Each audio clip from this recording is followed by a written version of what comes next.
اس نبا کے متعلق میں نے سابقہ درس میں عرض کیا تھا کہ وہ حق و باطل کی کشمکش جس کا سلسلہ دراز حضرت نوح علیہ السلام سے شروع ہوا، نبی اکرم صلی اللہ علیہ وسلم کے دور میں آ کر وہ یوں کہیے کہ آخری مراحل میں داخل ہوا، اور حضور کی خود زندگی میں وہ 23 سالہ زندگی نبوت کی، اس میں بھی یہ پھر آخری ادوار میں یوں نظر آتا ہے کہ یہ آخری جو صورتیں ہیں قرآن کریم کی، بالخصوص 29ویں اور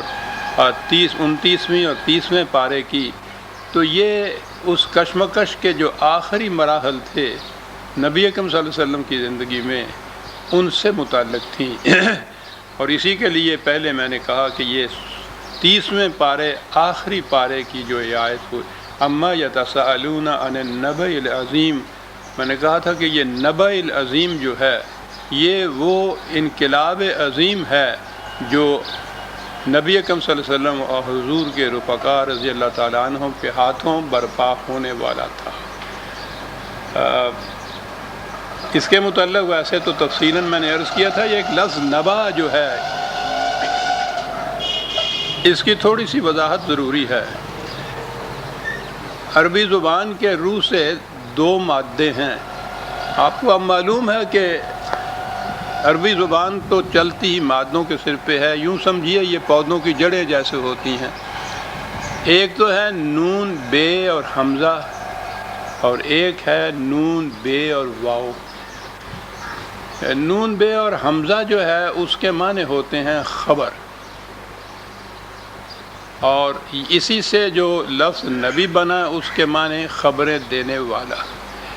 یہودیوں کے ہیکل میں ایک منصب تھا، پروہت تھا ایک، وہ قسمت کے حال بتایا کرتا تھا، پیش گوئیاں کیا کرتا تھا، خبریں دیا کرتا تھا، تو اس کا مقام بہت بلند تھا۔ وہ قسمت کا حال بتانے والا، اس کا تو مقام بلند ہوتا ہی ہے، تو اس کو نبی کہا کرتے تھے۔ وہ پیش گوئیاں کرنے والا اس کا ترجمہ ہوا۔ اس کا ترجمہ جب انگریزی زبان میں ہمارے ہاں ہوا تو نبی کو پروفٹ کہنے لگے، اور نبوت کو پروفیسی۔ تو پروفیسی تو آپ جانتے ہیں پیشین گوئی کو کہتے ہیں، تو پروفٹ پیشین گوئیاں کرنے والا، اس کا منصب یہ آ گیا۔ قرآن کریم نے یہ جو لفظ اپنے ہاں استعمال کیا ہے یہ نون بے واو کے مادے سے ہے۔ اس کے معنی ہوتا ہے مقام بلند پر کھڑا ہونے والا۔ اور یہ عجیب چیز ہے، صرف ایک لفظ سے ہی یہ پتہ چلتا ہے کہ مقام نبوت کیا ہے اور منصب نبوت کیا ہے۔ اور اس کی عملی تشریح تو نبی اکرم صلی اللہ علیہ وسلم نے جب اپنا پہلا پیغام قریش کے سامنے پیش کیا ہے تو اس کا انداز آپ دیکھیے کس طرح سے، جسے کہتے ہیں عمل رسول اللہ صلی اللہ علیہ وسلم، وضاحت کر جاتا ہے قرآن کے ان نکات کی۔ آپ نے ایک پہاڑی کے اوپر کھڑے ہو کے ان کو آواز دی تھی، اور چونکہ آپ امین کے اعتبار سے مشہور و مقبول تھے تو ان کی آواز کے اوپر یہ قریش بھاگے ہوئے وہاں چلے آئے کہ ایک امین کی آواز ہے، معلوم نہیں وہ کیا کہنا چاہتا ہے۔ تو گویا نبوت سے پہلے ہی یہ مقام تو یوں حاصل ہو گیا ہوا تھا۔ بہرحال وہ آئے تو آپ نے یہ فرمایا کہ اگر میں تم لوگوں سے کہوں کہ اس پہاڑی کی دوسری طرف ایک بہت بڑا لشکر ہے جو تم پر حملہ کرنے والا ہے اور تم تباہ ہو جاؤ گے، تو کہو تم میری بات مانو گے، تسلیم کرو گے اسے کہ میں ٹھیک کہتا ہوں؟ تو انہوں نے کہا کہ ٹھیک ہے، ہم تسلیم کریں گے۔ ایک تو یہی بات تھی کہ حضور امین اور صدیق تو تھے ہی، انہوں نے کہا اس لیے کہ آپ اس مقام پہ ہیں جہاں سے آپ دوسری طرف بھی دیکھ سکتے ہیں اور ادھر بھی دیکھ سکتے ہیں، اور ہم اس مقام پہ ہیں جہاں ہم صرف اس طرف دیکھ سکتے ہیں، دوسری طرف نہیں دیکھ سکتے۔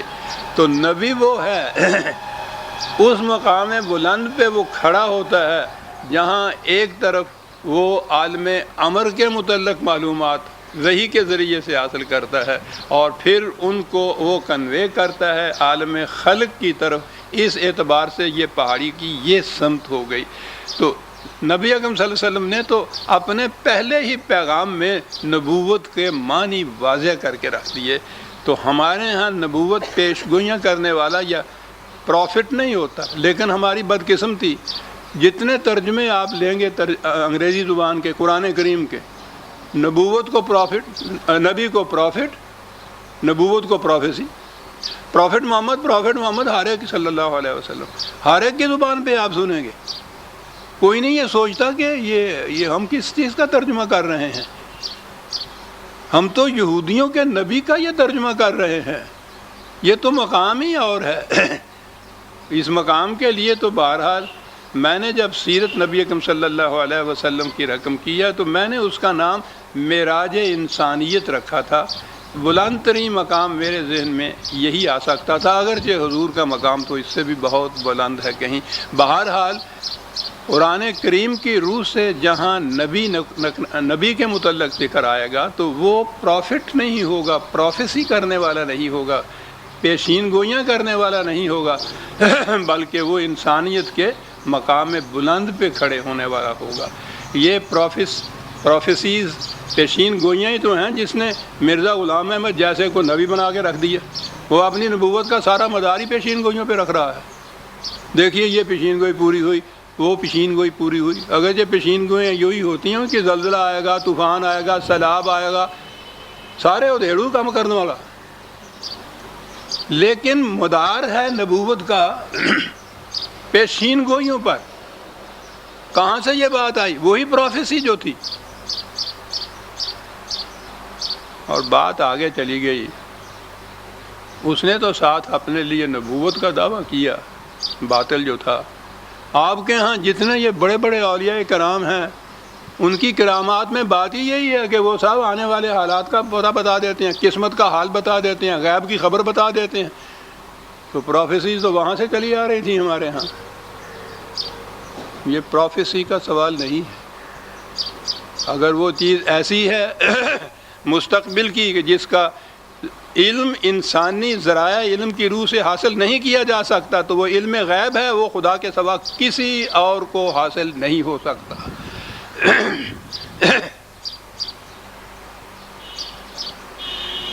یہ تھی بہرحال نبأ العظیم۔ یہ نبأ جو ہے یہ نون بے حمزہ سے ہے، اس کے معنی ہیں خبر، انقلابی خبر جو تھی۔ اور تو اس کے متعلق یہ بات چلی آ رہی تھی کہ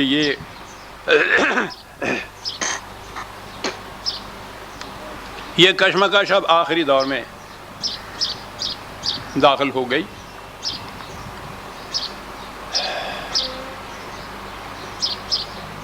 قرآن کریم کا یہ انداز مسلسل چلا آ رہا ہے، جہاں وہ اس قسم کا دعویٰ کرتا ہے کہ تمہاری غلط روش قانون مکافات عمل کی روح سے اس قسم کے تخریبی نتائج پیدا کرے گی۔ یہ دعویٰ ہوتا ہے قرآن کا۔ اس کے معنی یہ ہوتے ہیں کہ یہاں تمام سلسلہ قانون کے تابع چل رہا ہے، اور قانون یہ ہے کہ گندم از گندم بے روئے جو جاؤ، گندم بو گے تو گندم اگے گی، جو بو گے تو جو اگے گی۔ جس قسم کی کا بیج ڈالو گے اسی قسم کی وہ فصل ہوگی، وہی اس کا پھل ہوگا، وہی اس کا جس قسم کا تمہارا عمل ہوگا اسی قسم کا نتیجہ ہوگا، جیسا تمہارا نظام ہوگا اسی قسم کا معاشرہ مرتکب ہوگا۔ یعنی یہ ہے اصولی چیز جو قرآن بیان کرتا ہے، اسے یاد رکھیے، شروع سے آخر تک یہی ایک چیز ہے جو دہرایا جا رہا ہے۔ وہ اس کے لیے دلائل دینے کے انداز و اسالیب مختلف اس کے ہوتے ہیں، لیکن نقطہ ماسہ کا بنیادی نقطہ اس کا یہی ہے کہ ہر عمل اپنا نتیجہ پیدا کرتا ہے۔ اب انسانی زندگی میں جہاں دھوکہ لگتا ہے وہ یہ کہ انسان کی اس طبعی زندگی میں تو بعض اوقات بلکہ اکثر اوقات نتائج سامنے نہیں آتے، تو اس نے اس کے لیے یہ کہا کہ انسان کی زندگی اسی طبعی دنیاوی زندگی تک محدود نہیں ہے۔ یہ